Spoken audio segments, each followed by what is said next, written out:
ಸ್ವಾಮಿ ಕೊರಗಜ್ಜ, ನನ್ನ ಆರಾಧ್ಯ ದೇವವಾದ ಕೊರಗಜ್ಜ, ನಿಮ್ಮ ಜೀವನದಲ್ಲಿ ಸುಖ, ಶಾಂತಿ, ಸಮೃದ್ಧಿ, ಆಯುಷ್ಯ, ಆರೋಗ್ಯ ನೀವು ಬಯಸಿದ್ದೆಲ್ಲ ನಿಮಗೆ ಸಿಗುವಂತಾಗಲಿ, ನಿಮ್ಮ ಜೀವನ ಸುಖಕರವಾಗಿರಲಿ ಅಂತ ನಾನು ನನ್ನ ಆರಾಧ್ಯ ದೇವವಾದ ಕೊರಗಜ್ಜನನ್ನು ಪ್ರಾರ್ಥಿಸ್ತೇನೆ.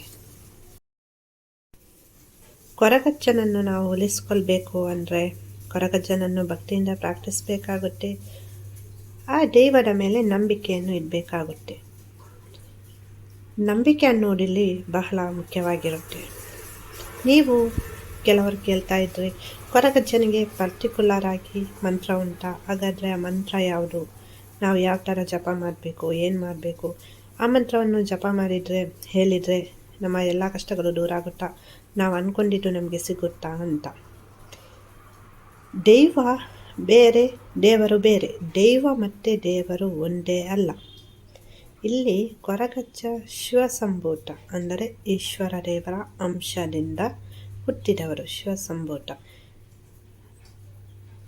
ಹಾಗಾಗಿ ನಾವು ಇಲ್ಲಿ ಕೊರಗಜ್ಜನನ್ನು ದೈವವಾಗಿ ಆರಾಧಿಸ್ತೇವೆ.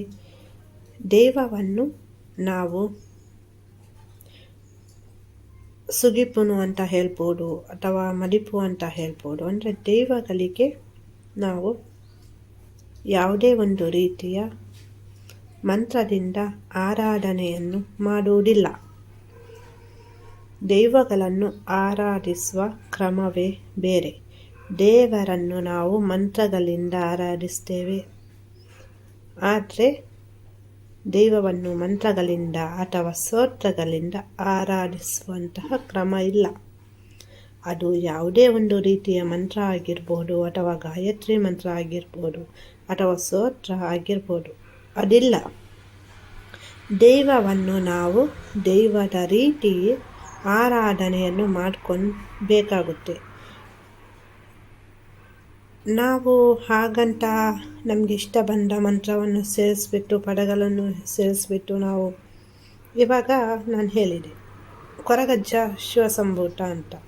ಹಾಗಂತ ನಾವು ಈಶ್ವರ ದೇವರ, ಆ ಮಹಾದೇವನ ಗಾಯತ್ರಿ ಮಂತ್ರದ ಜೊತೆಯ ಇನ್ಯಾವುದೇ ಒಂದು ಮಂತ್ರದ ಜೊತೆಯೋ ಕೊರಗಜ್ಜನ ಹೆಸರನ್ನು ಹೇಳಿಕೊಳ್ಳುವಂತಹ ಕ್ರಮ ನಮ್ಮ ತುಳುನಾಡಿನಲ್ಲಿಲ್ಲ. ದೈವ ಅಂದರೆ ದೈವನೇ. ದೈವವನ್ನು ನಾವು ಸತ್ಯಲು ಅಂತ ಹೇಳ್ತೇವೆ. ಅಂದರೆ ದೈವ ನಮಗೆ ಅತಿ ಬೇಗ ಒಲಿಯುತ್ತೆ. ದೈವವನ್ನು ಉಳಿಸ್ಕೊಳ್ಬೇಕು ಅಂದರೆ ಕಷ್ಟನೇ ಇಲ್ಲ. ಪ್ರಾರ್ಥನೆಯನ್ನು ಮಾಡಿ ಮನಸಾರೆ ಬೇಡಿಕೊಳ್ಳಿ.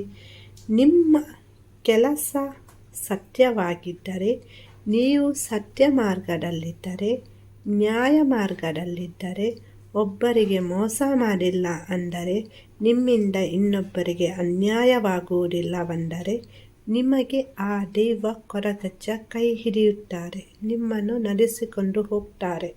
ಇಲ್ಲಿ ಯಾವುದೇ ಒಂದು ಮಂತ್ರದ ಅಥವಾ ಇನ್ಯಾವುದೇ ರೀತಿಯ ಆಡಂಬರದ ಅಗತ್ಯವಿಲ್ಲ.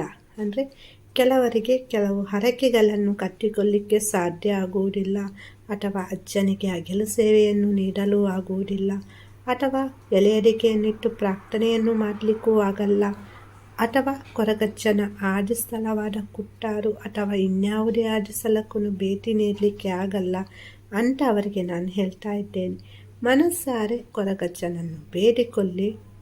ಕೆಲವೊಂದು ಸಲ ನಮ್ಮ ಕಷ್ಟಗಳು ದೀರ್ಘವಾಗಿರಬಹುದು ಅಥವಾ ಸಮಸ್ಯೆಗಳು ಜಾಸ್ತಿ ಇರಬಹುದು. ಕೆಲವೊಂದು ಅಡೆತಡೆಗಳು ಇದ್ದಾಗ ಅಥವಾ ಎಲ್ಲೋ ಒಂದು ಕಡೆ ಸಮಸ್ಯೆ ಆದಾಗ ಅದು ಸ್ವಲ್ಪ ಕ್ಲಿಯರ್ ಆಗ್ಬೋದು. ಅಂದರೆ ಅಜ್ಜ ನಿಮಗೆ ಸ್ವಲ್ಪ ಕೆಲಸವನ್ನು ಮಾಡಿಕೊಡೋದು ಲೇಟ್ ಆಗ್ಬೋದು, ಬಟ್ ಖಂಡಿತವಾಗಿಯೂ ನಿಮಗೆ ಅಜ್ಜ ಒಲಿತಾರೆ. ಮನಸ್ಸಾರೆ ಪ್ರಾರ್ಥನೆಯನ್ನು ಮಾಡಿಕೊಳ್ಳಿ. ನಿಮ್ಮ ಆಸೆ ಕನಸು ಏನು ಎಂಬುದನ್ನು ಅಜ್ಜನಿಗೆ ಕೇಳಿಕೊಳ್ಳಿ. ಕತ್ತಲಾದ ನಂತರ ಅಜ್ಜನನ್ನು ಪ್ರಾರ್ಥನೆ ಮಾಡಿ. ದೇವರ ಕೋಣೆಯನ್ನು ಬಿಟ್ಟು ಮನೆಯ ಹೊರಗೆ ದೈವವನ್ನು ನೀವು ಕೊರಗಜ್ಜನನ್ನು ಪ್ರಾರ್ಥನೆಯನ್ನು ಮಾಡಿಕೊಳ್ಬೇಕಾಗುತ್ತೆ. ಅದು ನಮ್ಮ ತುಳುನಾಡಿನಲ್ಲಿ ನಡೆದುಕೊಂಡು ಬಂದಂತಹ ಕ್ರಮ. ನನಗೆ ಕಷ್ಟ ಆಗುತ್ತೆ ಅಥವಾ ಆಗಲ್ಲ ಅಂದ್ರೂ ಪರವಾಗಿಲ್ಲ, ಸ್ವಲ್ಪ ಟೈಮಲ್ಲಿ ಅಡ್ಜಸ್ಟ್ ಮಾಡಿಕೊಂಡು ಕತ್ತಲಾದ ನಂತರವೇ ನೀವು ಪ್ರಾರ್ಥನೆಯನ್ನು ಮಾಡಿಕೊಳ್ಬೇಕಾಗುತ್ತೆ. ಏನೇ ಒಂದು ಸಮಸ್ಯೆ ಇರಲಿ ಬಗೆಹರಿಯುತ್ತೆ ಖಂಡಿತವಾಗಿಯೂ. ಅಂದರೆ ಇಲ್ಲಿ ಹೆಚ್ಚಿನವರು ನನ್ನ ಜೊತೆ ಕೊರಗಜ್ಜನ ಮಂತ್ರದ ಬಗ್ಗೆ ಕೇಳಿದ್ರು. ಹಾಗೂ ಕೂಡ ನಿಮಗೆ ಮಂತ್ರ ಮಾಡಲೇಬೇಕು, ನಿಮಗೆ ಸ್ಮರಣೆ ಮಾಡಲೇಬೇಕು ಅಜ್ಜನದ್ದು ಅಂದರೆ ಇಷ್ಟೇ ಹೇಳಿ ಸಾಕು. ಅಜ್ಜ ಕಾಪುಲೆ.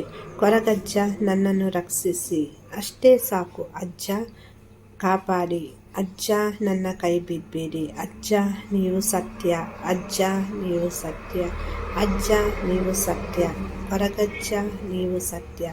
ಇಷ್ಟನ್ನೇ ಹೇಳಿ ನಿಮ್ಮ ಜೀವನದಲ್ಲಿ ಪವಾಡಗಳು ನಡೆದು ಹೋಗುತ್ತೆ. ದೊಡ್ಡ ದೊಡ್ಡ ಮಂತ್ರಗಳನ್ನು ಜಪ ಮಾಡಬೇಕು, ಸ್ತೋತ್ರ ಹೇಳಬೇಕು ಅನ್ನೋದು ಏನಿಲ್ಲ. ಕೆಲವೊಂದು ವಿಚಾರಗಳನ್ನು ನಾನಿಲ್ಲಿ ತಪ್ಪು ಅಂತ ಹೇಳಲ್ಲ. ನಾನು ಯಾವ ರೀತಿ ಆರಾಧನೆ ಮಾಡ್ತೇನೆ, ನಮ್ಮ ಮನೆಯಲ್ಲಿ ನನಗೆ ಏನು ಕಲಿಸಿದ್ದಾರೆ, ನಮ್ಮ ಹಿರಿಯರು ಏನು ಕಲಿಸಿದ್ದಾರೆ, ನಾನು ತುಳುನಾಡಿನಲ್ಲಿ ಇರೋದ್ರಿಂದ ನಾನು ಏನು ಆಚಾರ ವಿಚಾರಗಳನ್ನು ಅಜ್ಜನ ವಿಷಯದಲ್ಲಿ ಕಲ್ತಿದ್ದೇನೆ, ಅಥವಾ ದೈವಗಳು ನಮ್ಮ ಮನೆಯಲ್ಲಿ ಇರೋದ್ರಿಂದ ನಾನೇನು ಅನ್ನು ಕಲ್ತಿದ್ದೇನೆ, ಅದರ ಮೇಲೆ ನಿಮಗೆ ಹೇಳ್ತಾ ಇದ್ದೇನೆ. ಅಂದರೆ ಕೆಲವೊಂದು ಸಲ ನಾವು ಏನು ಅಂದರೆ ತಪ್ಪು ತಿಳಿದುಕೊಂಡಿರಬಾರದು ದೈವಗಳ ವಿಷಯದಲ್ಲಿ. ನಮಗೆ ಗೊತ್ತಿಲ್ಲ ಅಂದರೆ ನಾವು ಕೇಳಿ ತಿಳ್ಕೊಳ್ಬೇಕು. ದೇವರ ವಿಷಯದಲ್ಲಿ ಯಾವತ್ತೂ ಕೂಡ ನಾವು ತಪ್ಪಾಗಿ ಆಚಾರ ವಿಚಾರಗಳನ್ನು ಅನುಸರಿಸಬಾರ್ದು. ಹಾಗಾಗಿ ಹೇಳ್ತಾ ಇದ್ದೇನೆ. ಖಂಡಿತವಾಗಿಯೂ ನಿಮಗೆ ಎಲ್ಲರಿಗೂ ಒಳ್ಳೆಯದಾಗಲಿ. ಏನೇ ಒಂದು ಸಮಸ್ಯೆ ಇದ್ರೂ ನನ್ನ ಜೊತೆ ಹೇಳಿ. ನಾನು ನನ್ನ ಪ್ರಾರ್ಥನೆಯ ಸಮಯದಲ್ಲಿ ನಿಮಗೋಸ್ಕರ ಪ್ರಾರ್ಥನೆ ಮಾಡ್ತೇನೆ. ನೀವು ಕೂಡ ನನ್ನ ಕುಟುಂಬದ ಸದಸ್ಯರೇ.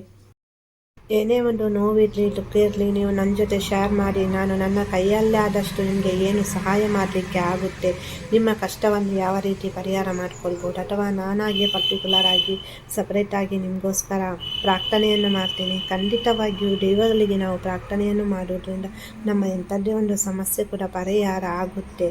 ಅದಕ್ಕೆ ನೀವು ಚಿಂತೆ ಪಡುವ ಅವಶ್ಯಕತೆ ಇಲ್ಲ, ಭಯ ಪಡಬೇಕು ಅಂತ ಇಲ್ಲ. ನಿಮ್ಮ ಜೊತೆ ನಾನಿದ್ದೇನೆ, ನಮ್ಮ ಕೊರಗಜ್ಜ ಇದ್ದಾರೆ. ತುಳುನಾಡಿನ ಸತ್ಯಲು ನಿಮ್ಮನ್ನೆಲ್ಲರನ್ನು ಕಾಪಾಡುತ್ತೆ. ಇವತ್ತಿನ ವಿಡಿಯೋ ಇಷ್ಟ ಆದರೆ ಒಂದು ಲೈಕ್ ಮಾಡಿ. ಹಾಗೆಯೇ ಯಾರಾದರೂ ಸಬ್ಸ್ಕ್ರೈಬ್ ಮಾಡಿಲ್ಲ, ನಮ್ಮ ವಿಡಿಯೋ ಇಷ್ಟ ಆಯಿತು, ಯೂಸ್ ಇದೆ, ಹೆಲ್ಪ್ ಆಗ್ತಾ ಉಂಟು ಅಂದರೆ ಪ್ಲೀಸ್ ಸಬ್ಸ್ಕ್ರೈಬ್ ಮಾಡಿ. ವಿಡಿಯೋ ನೋಡಿದ್ದಕ್ಕಾಗಿ ಧನ್ಯವಾದಗಳು. ಎಲ್ಲರಿಗೂ ಒಳ್ಳೆಯದಾಗಲಿ.